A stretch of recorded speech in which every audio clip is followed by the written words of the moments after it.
kulanti wacan oo wanaagsan dhegaystayaal meel kasta aad joogtaan ba halkani waa radio xamaas oo aad ka dhageysanaysaan barta internetka ee www.hamasonline.com kusoo dhawaada qaybtii saddexaad ee idaacadda oo toddobaadkiiba hal mar aad ka dhagaysataan website-keena Hamas Online waxaana warka idin soo jeedinaya anigoo ah Saciid Axmed Tamriise qodobada aan warka idin ku hayona waxaa ka mid ah markii dambe uu nafti ka baxday isagaaba iska dhiibay oo xaaladda magaalada Ceerigaabo oo degan kadib markii halkaasi lagu dilay nin galabta waraysi ayaa ilaahay wuxuu qadaray in aanu keeno mashruuc ballaaran oo ah masaajidkan jaamaca Ceerigaabo والبريها مشروع عن ولد ودوريني إنه إلهي سبحانه وتعالى سوى أقبله. إيش أيانو إذن كهينا مسجد جامع مقالة عرقابو ودبوليس مركي وجوه. جميع وحسب جيني بعطيه إنكسار لها وحسب جيني إنكسار لها تهريبته. dhalinyaro ka tirsan xaafadda banaadir ee magaalada Ceerigaabo oo ku biiray xisbiga mucaaradka ah ee wadani tartan suugaaneedkii ka socday magaalada Ceerigaabo oo la soo gabagabeeyay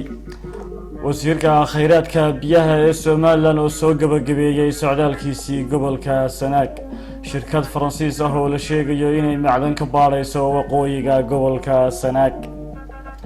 kuwaasi waa qodobada aan idinku hayo wararkeena waxaase ka horeyn doona waxaa soo dhan warkii hogaamiyaha mucaaradka South Sudan Riek Machar ayaa dalkiisa ka degay muddo toddobaad ah oo uu dib u dhacay arrinkaas ayaa halis geliyay heshiiskii nabadda waxaa la filayaa in loo dhaariyo jagada madaxweyne ku-xigeenimada oo uu horey u soo ahaa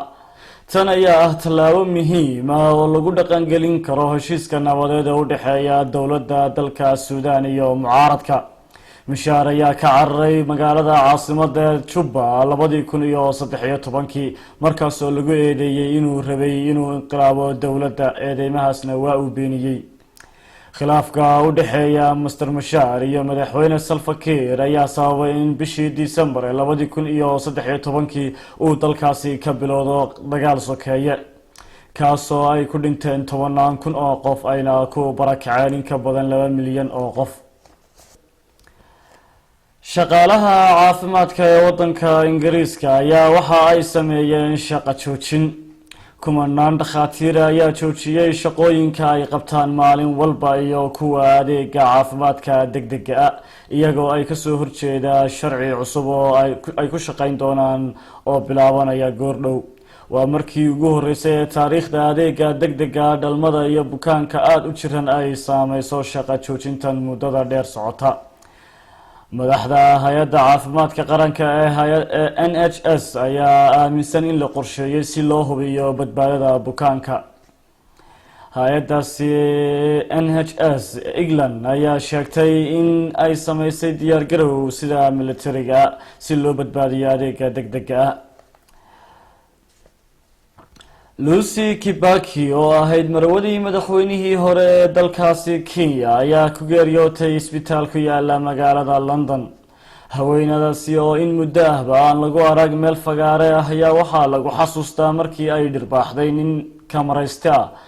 sanadkii 2005 markaasoo ay gashay xafiisyada warbaahin gaar loo leeyahay waxaana ay ka calaysnayd sida loo tabiyay sheekooyada ku saabsanayd warkii duniduna waa naga intaas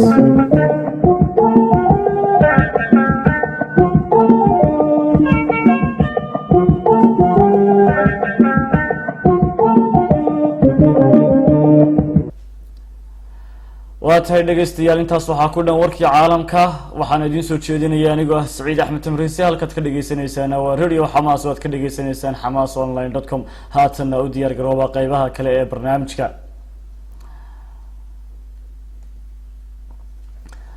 Allah ha u naxariistay waxaa magaalada Ceerigaabo lagu dilay nin dhalinyaro ah oo lagu magacaabi jiray Cabdullaahi ninka dhalinyarada ah ayaa la sheegayaa inuu ganacsade ahaa waxaana uu ka ganacsan jiray qaadka. ilawareedyo cerigaabo oo ku sugan ayaa sheegaya in ninka wax dilay uu hore u geystay dil. wariye ka cudur daartay inuu sheego magaciisa oo goobjoog ahaa ayaa u sheegay Xamaas Online in ninka dilka geystay iska dhiibay saldhig booliis. markii qaadka baaskoolada ninka ka saaro markuu ka saaro dabeedna baaskoolada ay nasiido baaskoolada uu soo qaato dabeedna uu sidii loo cabeeyay dabeedna iska dhigo dabeedna ay xabadii ka boodo dhinaca jirka ka dhacdo. waan gartay markaa xabaddu miyay ku qaraxday mise si bareer ah ayuu ugu dhiftay? xabaddu waxay ahayd sida la sheegay qarax markii dambe uu naftii ka baxday isagaaba iska dhiibay station oo salika jiray. waan gartay markaa qaadkun bay qaybinayeen hawsha qaadka ku jireen. hawsha qaadka ahayd wax dhibaato kama dhaxayn dagaal kama dhaxayn waxaan rag wada shaqaysanaya bay ahaayeen laakiin qadartun baa jirtay markii dambena isaga isdhiibay oo tagay ciidamada booliska isdhiibay ciidina maqsoo qaban ciidina kama howlgal kuma fogeyna. waan gartay markaa oo meeshu dilku ka dhacay ma waxa weeye controlka dhinaca controlka bariga may qaadka ka soo qaadeen laakiin dilku wuxuu ka dhacay meeshii maqsinka qaadka soofaca oo tuulashada ku yaal. waan gartay marka xaaladdu iminka magaalada say tahay ka waran xaaladda dadka iyo bal hadda xaaladda dadka say tahay buuqii waxa ma kala digeen. magaaladu wax dhibaato kama jiraan xaaladeeduna way degan tahay markiibana dadku waxay dareemeen in marxuumkani uu ku dhintay si kama ah lama filaana inkii ay xabadu kaga qaraxday markaa loo tirinay inuu gacan ku dhigayna ciidamada booliska isu dhiibay dhibaato iyo shida hadda jirta oo caawa hadda ka yimi suuqiyo ma jirin. masha allah khayr bas kan wax kale warada kale maxaad ka haysaa gobolka maanta maalmahan? waxaan haynaa daladii Soomaaliya ku kacsanayn marka hadda shalay waxaan duubnay barnaamij yar oo ah inaan shacbiga dareenkooda dhalinyarta dalada Soomaaliya kulanta waxay ugu jirto faa'iidada u leedahay dabeedna waxaan isla qaadanay inaan daladaas yani dan magaalada iyo gobolada bari toona isla shalay waxaan iclaamiyay in dalad gobolada bari ay leeyihiin sooyin doono. xaaladda ayaa haatan degan waxaana la filayaa in ay sugaan ammaanka ciidanka booliska. waana dilkii saddexaad oo 10 maalmood gudahood ka dhacay gobolka Sanaag. toddobaadkii tegay dhammaadkiisii ayaa dilal kala duwani waxa ay ka dhaceen deegaanada Kulaal iyo Ceelaf Weyn. masjid jaamaca weyn ee magaalada Cerigaabo ayaa markii ugu horeysay dib u dhis lagu sameynaya waxaana dhisaysa hay'adda Al-Qarni Al-Afriqi.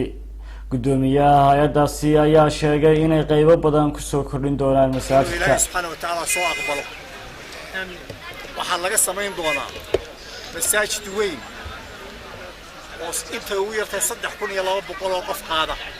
oo 2 dabaqa oo 2 minaaro dhaadheer leh ayaa horta laga sameynaya. sidoo kale waxaa halkaasi ka hadlay barasaabka gobolka Sanaag Axmed Cabdi Falay waxaana uu uga mahad celiyay hay'adda dadaalka ay sameysay. magaalada madaxda gobolka Sanaag ee Cerigaabo masaajid qaybo badan oo kala duwan leh ayaa laynoo keenay oo aad iyo aad runtii u ballaaran una qiimo badan oo 2 dabaqa. ilaahay baynu u mahadinaynaa waxaanu leenahay hay'adda Qarni Afriqi ama geeska Afrika oo uu wakiilka gudoomiye ka yahay Sheekh Maxamed Cali Geedi xafidahullah ilaahay ha xafidee. waxaanu leenahay maanta aad iyo aad baanu runtii ugu faraxsanahay ilaahayna waa mahadinaynaa.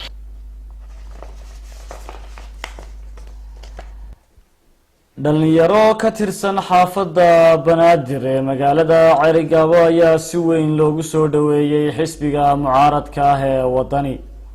waxaana halkaasi ay ka soo jeediyeen khudbado ku saabsan sababaha ay ugu biireen xisbiga. waxaan halka ku soo dhaweynaynaa taageerayaal dhalinyaro ah oo ka socda xaafadda Banaadir waxaan leenahay xisbiga ku soo dhawaad aad ba mahadsan waxaan u dirayaa hambalyo buuxda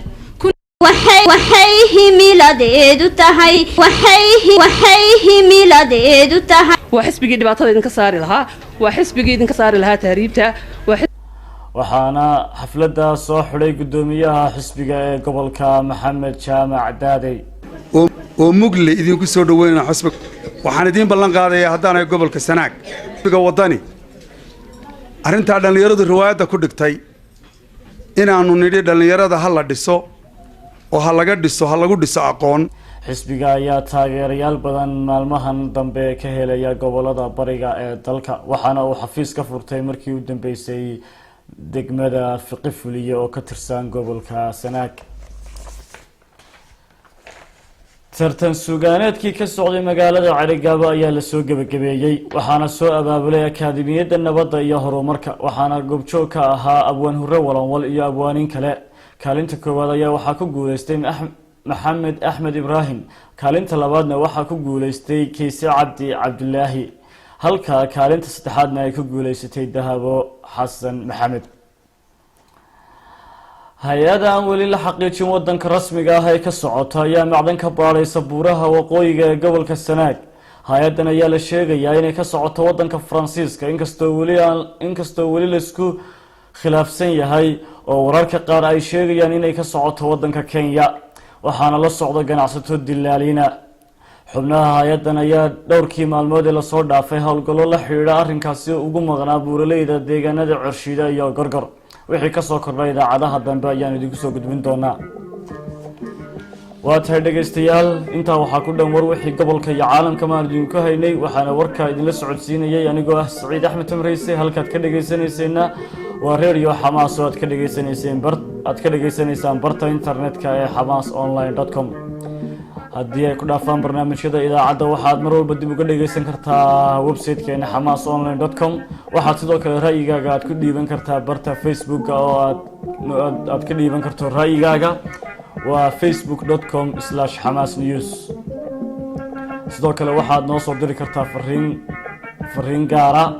waxaadna noogu soo diri kartaa emailka tamreyse@aol.com intaaynu ku kulmi doono barnaamijkan oo kale ah toddobaadka soo socda waxaan idinku dhaafayaa sidaas iyo ismaqal dambe oo xiise leh wassalaamu calaykum waraxmatullaahi wabarakaatu